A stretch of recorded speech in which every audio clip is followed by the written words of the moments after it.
Hi again, everyone.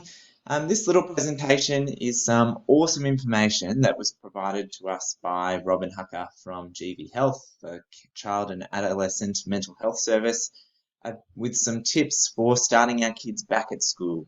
It was part of a transition session that we held on Thursday, a webinar for all families, and it was great to have some families come along to that.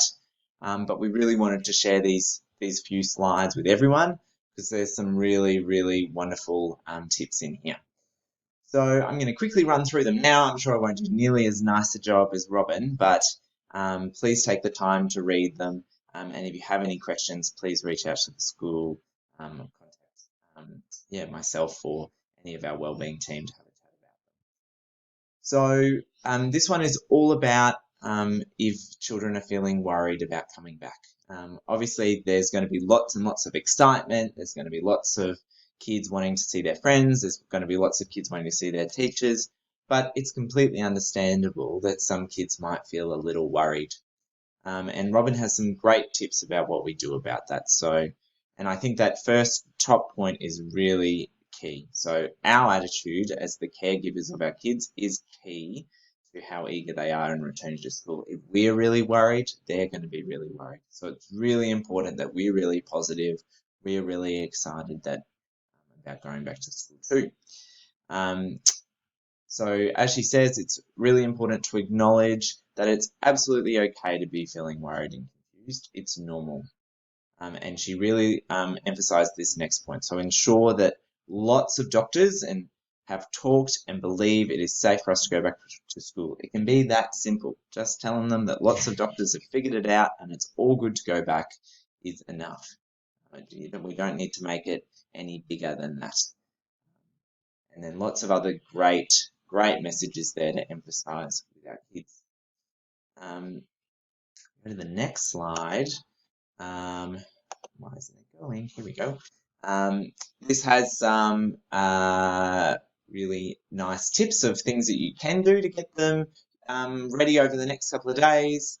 I think that is a really important point about it is kind of just like starting prep or starting the new school year. So the kind of things that you do at the start of a year after a summer holidays to get kids organised, the same kind of things apply. So start getting them to wear their uniform, have a lunchbox at home, go for a walk past the school, get in touch with the school if you've got any concerns. And that third last dot point is really important. Get back as soon as possible into a normal routine. So obviously things have been a bit different while we've all been at home. Our sleeping routines and stuff like that have changed. I know I'm staying up much later than I used to, and I need to get back into my proper routine ASAP.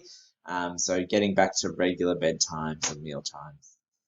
This would be all great stuff to do over the weekend and especially on Monday when we've got all the kids at home. It's really important to let them ask questions. So if they're wondering why the younger kids are going back first, that's because it's really important that they get back because remote learning's been much harder for them, and it means they get more time at school. Robin suggests really avoid arguments about it. Just be, nope, we're going back to school, and then leave the conversation like that. Don't get in a discussion or a negotiation.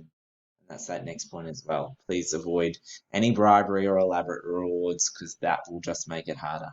If they do something that's helping them get organised for back to school, like packing their school bag or using their lunchbox, then praise that behaviour. Oh, you're going to be so set and so ready and so organised for school.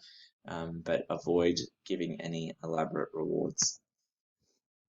And then finally, this has got some really important things that we really wanted to stress from the school's point of view. It's completely okay to let them worry, so let them go through that. But it's really at the same time, even though they might be worried, the solution to that is not staying home because that will just create a bigger problem. So it's really important to be like, yeah, it's all right to be worried, but we're going to go to school and that's going to make us feel better about it. We're going to have a great day at school and we won't have those worries anymore. We just got to get there and do that. The second dot point is really important because it's absolutely true. We know that different kids have engaged in different ways over this time. No kid is going to be in trouble for not getting work done. while we would have loved to see as much work as possible, we know that it's been different and hard. So kids are not going to be staying in and making up work or anything like that. They're just going to get back into to the learning that they've got to do now. And I think this is just a very quickly an important point to stress that the teachers are not going to assume all the work has been done. They're not going to start, okay, well, you got all these lessons done while you're away, and you should be at this point, so now we're just going to start with this next thing. They will absolutely be figuring out where kids are at and teaching them what they need to know. So please don't stress that there's been no mislearning, that the teachers will be making sure that all kids are caught up and ready to go. All right. And make sure the last stop point is just making sure you talk to the school. So if you have any worries at all about the time ahead, please reach out to the school.